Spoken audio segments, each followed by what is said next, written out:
Welcome on this beautiful conference eve. Yes, it's conference eve. We're Celebration so time. excited. And we have the perfect guest to get us ready for conference. So to our viewers, thank you for joining us today. And as you get on, we would love to see where you are watching from and let us know where you will be watching General Conference from if you are.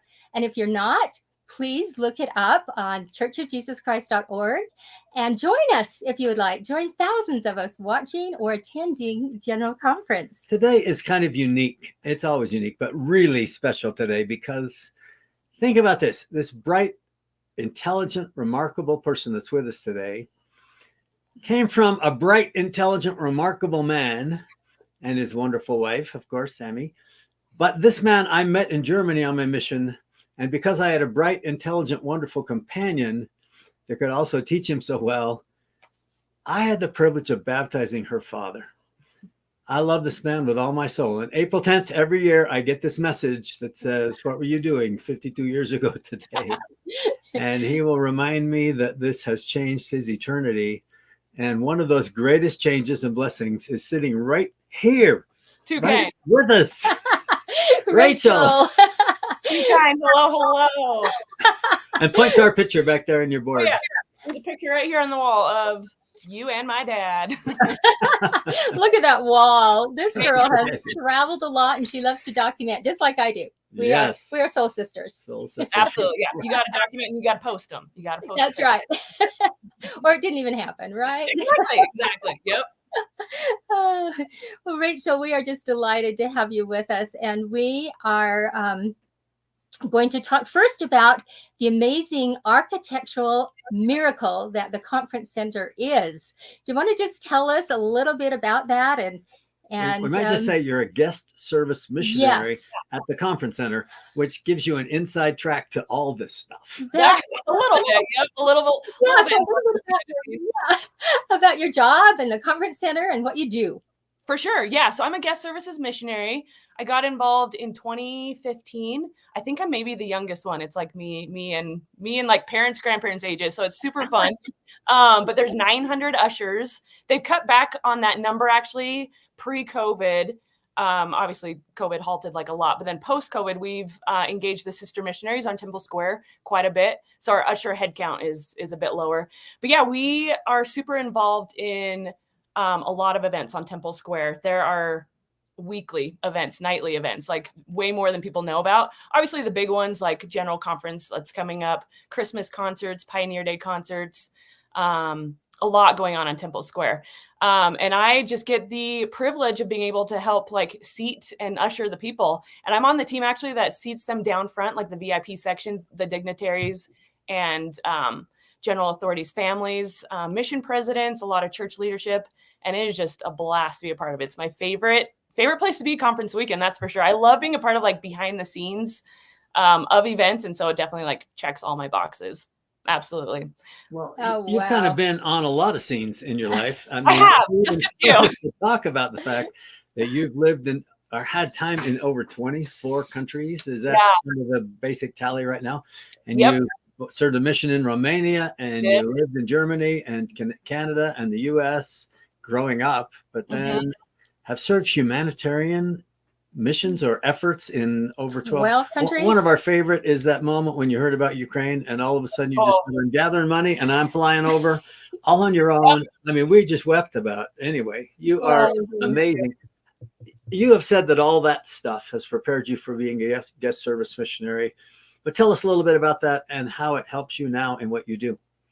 Great question. I just love connecting with people. I love getting to know people, getting to know their stories, getting to know like what motivates them, what brought them here.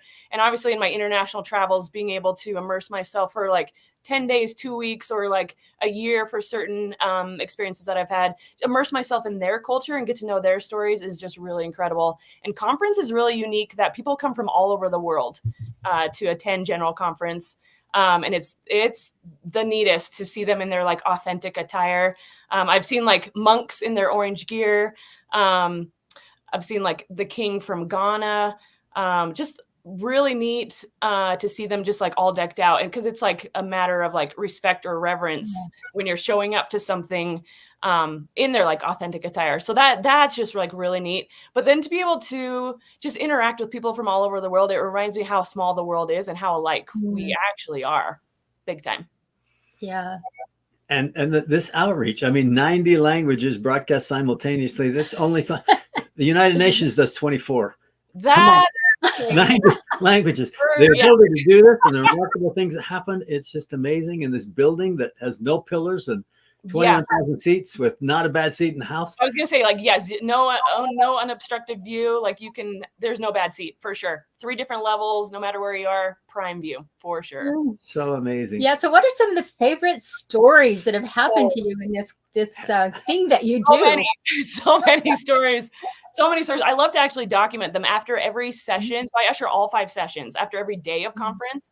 So after Saturday and after Sunday, I always do a recap on my social media of just like interactions I've had, cool things I've observed, people I met.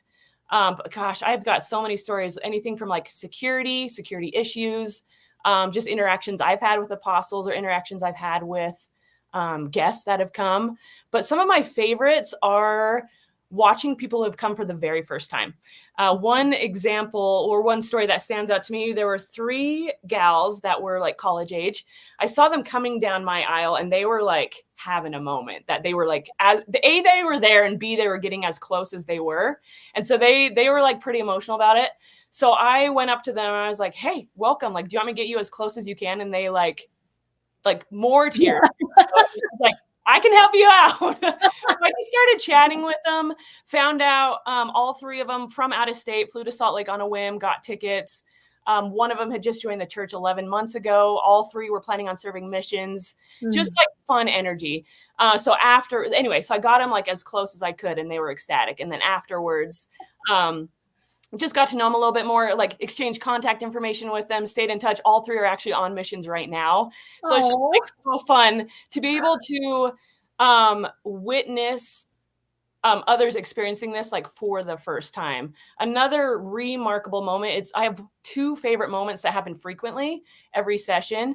The first one is when 21,000 people, like a lot of chatter going on beforehand, but when the prophet walks in, like instant silence that is like tangible, and just like the reverence and respect that you can feel, and just watching people's faces. So as an usher, I have to face the crowd and then my back is to the stand because we're an extra level of security with how many ushers there are. So just like observing people's faces and their energy and their like reverence and respect, you can just like see that in their faces. That is a really cool moment. My second favorite moment is when the choir, first of all, is remarkable. If you've heard them, like the broadcast, or seen them, excuse me, like if you've heard them anywhere, like on the radio or broadcast or CD or whatever, like it's remarkable. But hearing that 360 member choir live is a whole different experience. And to have them like silence an auditorium is incredible. My second favorite moment that happens frequently is when they just like hit their last final crescendo moment and then cut off. And then those few seconds after, it's just, yeah, like absolutely incredible. Yeah, really neat experience for sure. Wow. So you brought to memory, I was in the conference center once with a sweet man. He was sitting next to me. And he was the only member of his stake. He came from Guatemala. He was recently made the stake president. And we talked as much as we could. And he was so excited to be in the presence of a prophet. And when it was time to leave, he just sat there. And, talking to him, he was writing his notes. He's saying, I'm going back next week to my stake conference.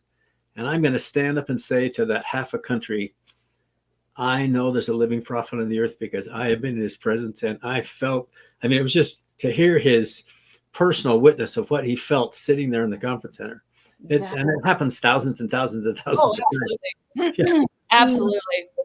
So true. Yeah, I think those are my favorite, like the first timers, regardless of where they're from, but especially the international guests where it's a once in a lifetime opportunity.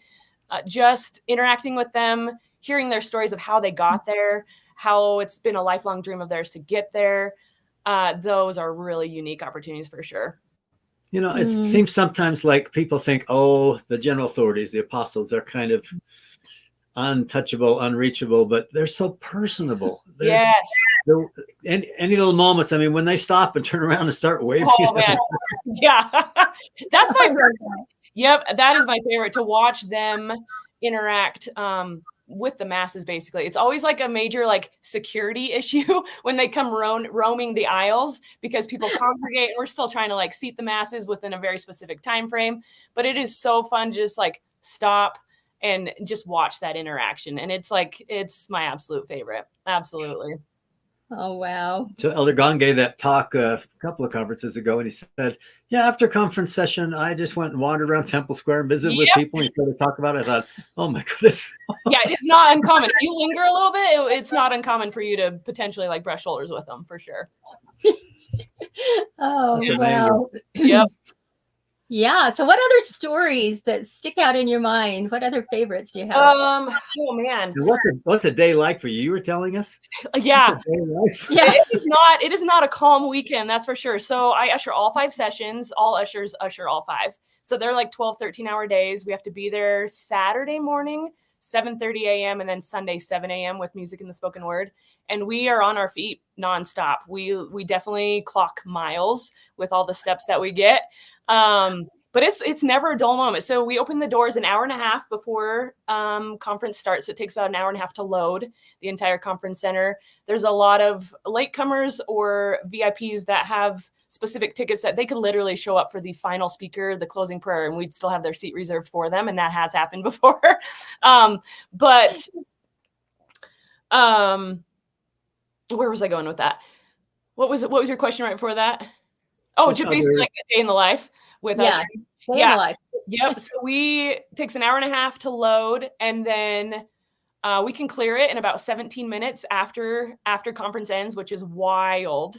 And then we have to go up and down every aisle picking up trash. There's a lot of unique lost and found items that we get to take care of. And then if we're lucky, we get maybe like 90 seconds to sit down before the doors open again for the next session. So a lot of people think that we've got like downtime between sessions, but that's like our busiest time. So we uniquely actually get a break during conference. So there's 2 different lunch shifts. There's like an A and a B. And then you go from like opening him to rest him, and then rest him to like closing him. So we go and have a lunch break within the conference center, like super close proximity, so we can still be available. But we go and quickly refuel because we're back on our feet, which is crazy, super crazy. But yeah, 12, 13-hour days. I always come home and just like hit my pillow. Like it is exhausting, but super fulfilling. My favorite place to be conference weekend, hands down. And then you get to listen to the talks. Yeah. And then I like really take it in because we're very logistics focused. And with the area that I'm seating people down front, there's constant traffic of like exchanging translation headsets or seating people that come late or ticketing issues. So we're just like go mode with logistics. And then afterwards, I'm like, oh, that was a really good talk. I completely missed in the moment. I was like helping so-and-so, but really neat to be able to listen to it afterwards, for sure. What you do is so significant, much more than their words to say. We've had personal experiences with that. We don't have time to really talk about it in detail, but specific lives that were changed by an usher seating someone in a specific spot. Awesome. There are no accidents. There are no accidents. It blows my mind hearing the stories afterwards of like, we sat them in their spot or we had an empty seat. And so we sat them there, and that turns out like a long lost person they were trying to find. It's just like insane. The stories that surface, or the people that like tried to get in and finally got in, and then a temple was announced in their area while they were there. Like things like that. I'm like, oh, you can't make this stuff up. No, I know. We have our family come and watch it with us, and honestly, it seems like there is a connection with a temple that is announced with somebody in our family every time. I love that. What a miracle. I know. So we serve them strawberry waffles in the morning every That's a solid tradition. I love that. Sweet and delicious. Yeah, that's We right. want them to know. So we're having sweet and delicious. That is to get 'em ready. perfect. And then one of the things we always do after is we just sit there and share what we felt and how the talks affected us. And even our little grandkids will listen to that. They look forward to processing the Yeah. sessions afterwards. So Really, true. really Yeah, special. gosh, I love conference. Just resets me, like recenters my, like realigns my priorities. Is just like a refresh. Like, okay, we can do the next 6 months, you know? Exactly. In the midst of all of that, whether you're in your position where you get a chance to interact with the brethren a lot, or some of us that get a chance to enjoy watching them on television, you want to share some of your testimony about what it means to have living prophets in our lives? Sure. Why we get so excited that it's conference eve. So true. Happy to. Yeah, I think just like you said, whether you're watching them, listening to them, or you're there live, like there is just a powerful feeling that I feel every time that I'm specifically ushering there, that it's like, these are men called of God. Like, we've got leadership for a reason, especially in this day and age. We need additional guidance. And it just is the biggest anchor for me in navigating life. And it's reaffirmed like time and time again when I hear them speak, that they are called of God, and that God is aware of us and knows exactly what we need, and wants us to be happy, wants us to not be confused in an era that's like super confusing with conflicting everything, like conflicting views and conflicting leadership and you name it, of like anything we see on the news. But having like source of truth and having that consistently, and to be able to feel that, see that, hear that, is something that just validates it for me on the regular of God is very aware of us.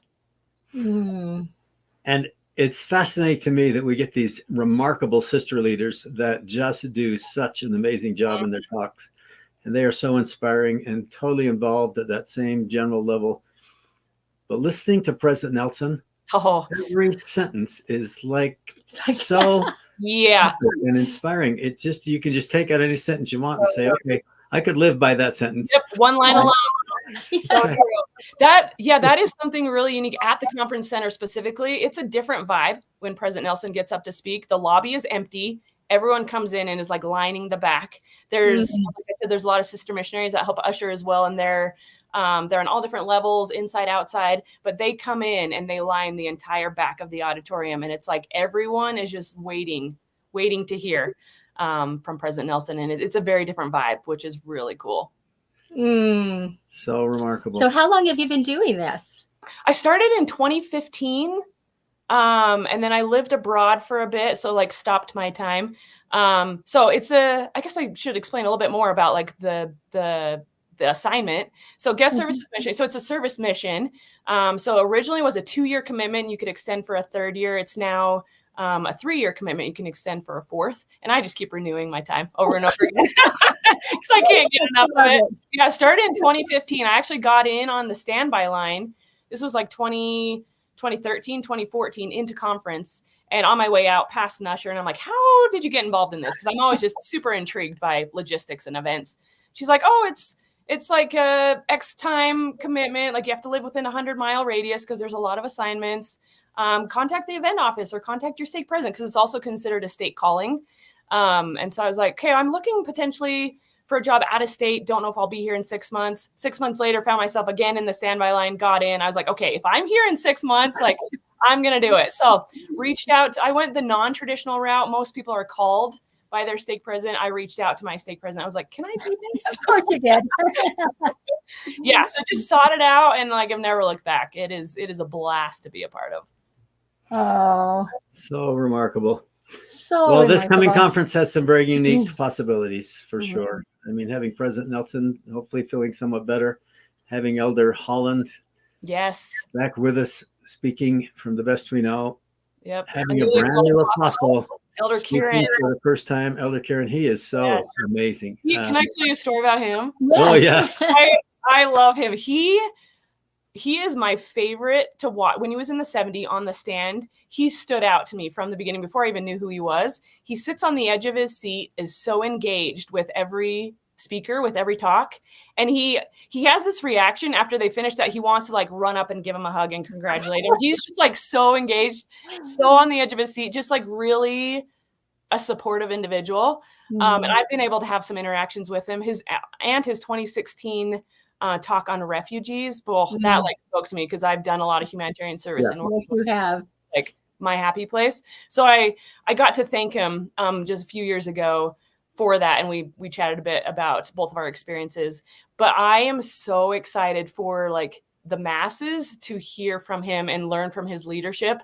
I've since learned a lot more about him and have learned of other people who have personal experiences with him. I'm like, yep, what you see from just like observation is just like going to be magnified in what we get to hear from him. So I have just always loved his just like quiet support. He's also the very last person to ever leave the conference center. Like he will wait and greet every person that ever wants to chat with him, but just like so kind. And I cannot wait to hear from him. He's so great. Yeah. Super One excited. of our friends was his missionary that taught him. Oh, wow. 9 months. They said he was not an easy convert. No way. No. He really had a lot of questions. And that's so awesome. For them now to just say, wow, look what's happening. Yeah. So great. Yeah, it's going to be a great one. It's going to be a great conference for sure. Yeah. Rachel, we just want to add to yours, our witness. Our lives have been forever changed by prophets from the time we were very young. Have inspired and blessed and lifted and guided and led us to Jesus Christ consistently. And we invite everyone else to just take the time to realize there is a living prophet on the earth, surrounded by apostles who are prophets, seers, and revelators, and they will speak the words of God. In fact, the scriptures say, whether by my own voice or the voice of my servants, it is the same. We get to hear the Lord's voice this weekend, and we are so excited, and invite all of you to participate too. And leave that in the name of Jesus Christ. Amen. Amen. Thanks again Thanks, for being Rachel, with so us. much. Oh, thank you for having me. Everyone, share this with others. It's just great to hear from